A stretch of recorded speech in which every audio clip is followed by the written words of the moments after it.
In this video, we are going to explain the role of Rosalind Franklin in the discovery of DNA.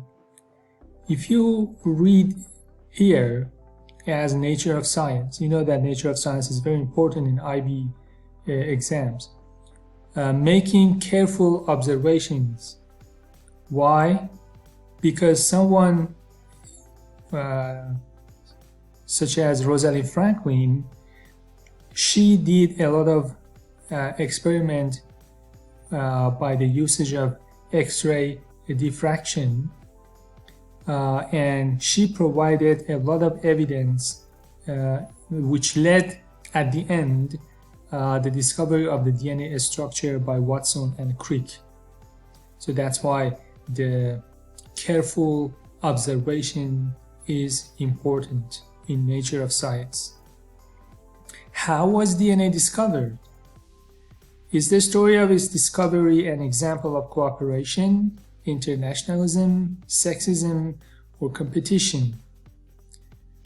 There is a video that we are going to watch together, but it doesn't answer specifically to this, debate question. I leave it to you because there are some more videos regarding Rosalind Franklin's story. Some says that this is kind of the story is much biased because she was a woman, and because she was woman, and then storytellers a little changed the story.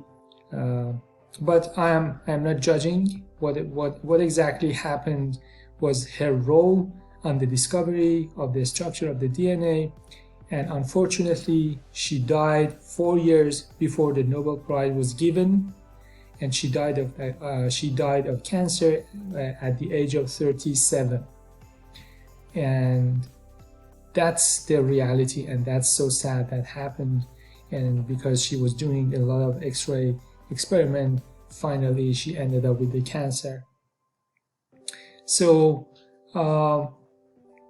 once you are looking at this slide and you are thinking about the role of Rosalind Franklin, then and after watching the video together, this is you're expected to discuss, and you're expected to answer like how important was Rosalind Franklin careful observation and interpretation of photographic evidence that was given to Crick and Watsons, and they could discover the structure of the DNA. So the importance of the Rosalind Franklin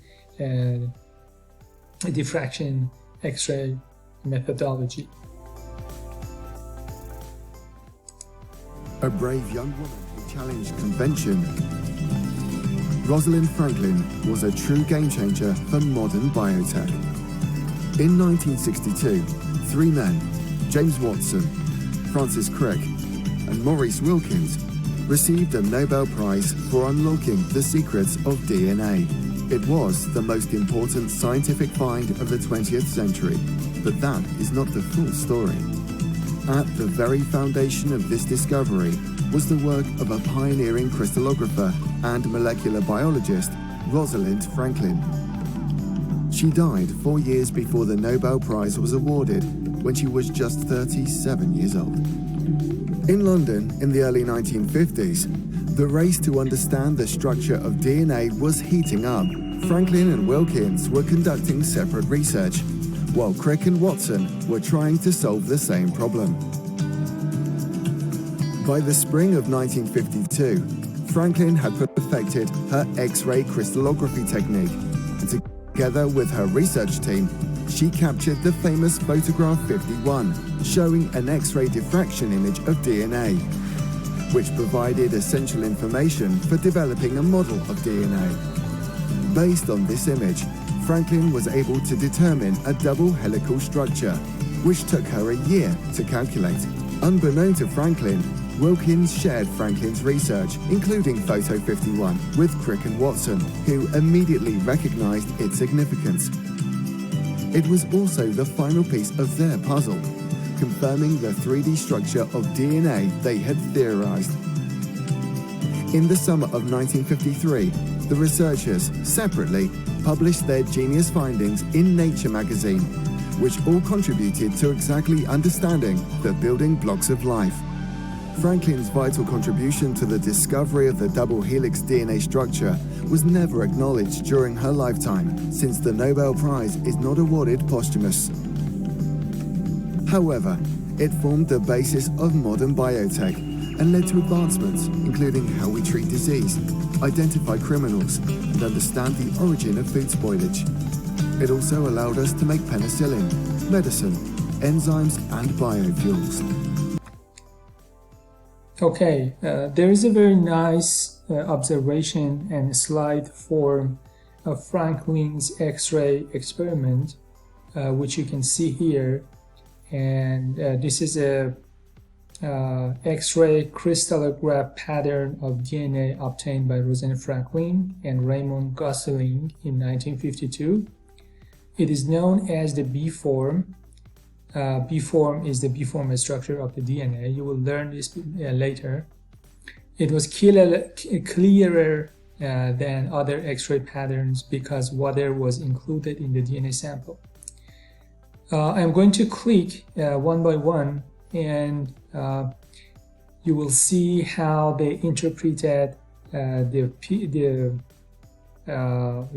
dots and the parallel and all the things that they observed after a crystallograph pattern to relate these patterns to the double helix structure of the DNA. So let's see.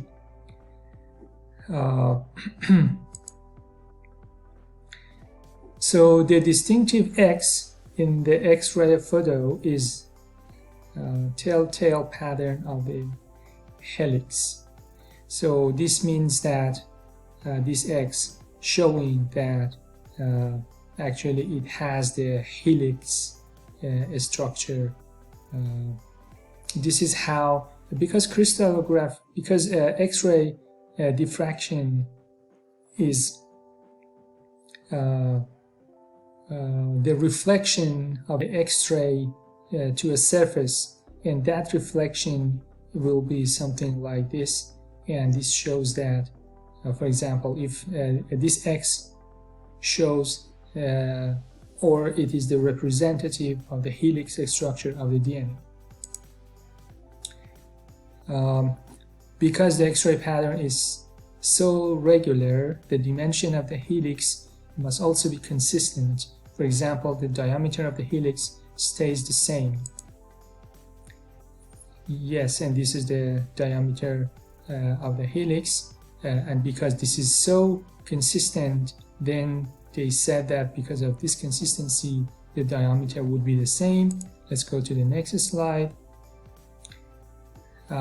Using this and the A-form pattern, A-form is not shown here, Rosalind Franklin and Maurice Wilkins were able to derive some basic dimensions for the DNA structures. What are these basic dimensions? You can see here, for example, these parallelic distances between these and these is representative of the space of the double helix or the DNA here. So the vertical distance between the bars minus 34 angstrom is a measure of the height of one turn, which you can see from here. And then the next, this distance shows, let's see, it shows in the next slide. Yeah, this distance, it shows the differences in the distance here in the helix. There must be 10 nucleotides per helical repeat. The reason that you see this distance is more than this distance because it's a diffraction. So the X-ray will be dispersed after hitting the DNA and will go to the surface and shows a larger distance.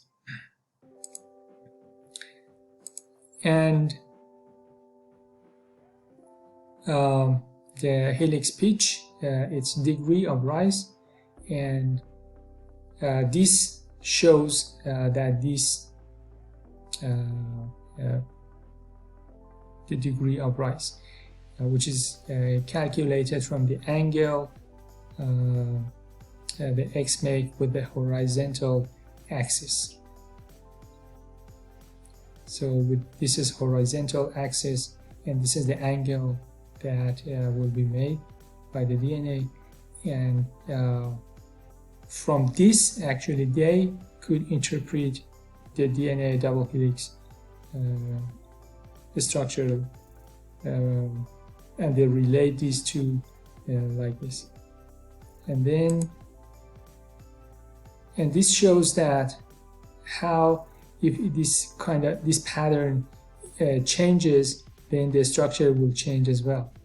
So distorting the helix, you can get an idea how the helical pitch is related to the X-ray pattern. So if you change this, then you will see the pattern will differ. So so the only way that you can judge the kind of double helix structure is by observing very carefully and very consistent measurement. And if you remember, it took 1 year to interpret, and this observation took 1 year to reach to this interpretation of the DNA structure. Yeah, and from this X-ray diffraction pattern, Franklin deduced that the phosphate groups were on the outside. So any type of interpretation depends on the way that you see from the X-ray diffraction. And going back to the first slide. So I go back to the slide, and this is actually the what you saw. And if you go to the PowerPoint slide and click on the link, you will see what I just recorded. Use the animation to understand how to interpret the Rosalind Franklin's and Maurice Wilkins X-ray diffraction photographs of DNA. It is really helpful to see that how they interpreted the structure of the double helix by just observation of this famous 51 picture taken by Rosalind Franklin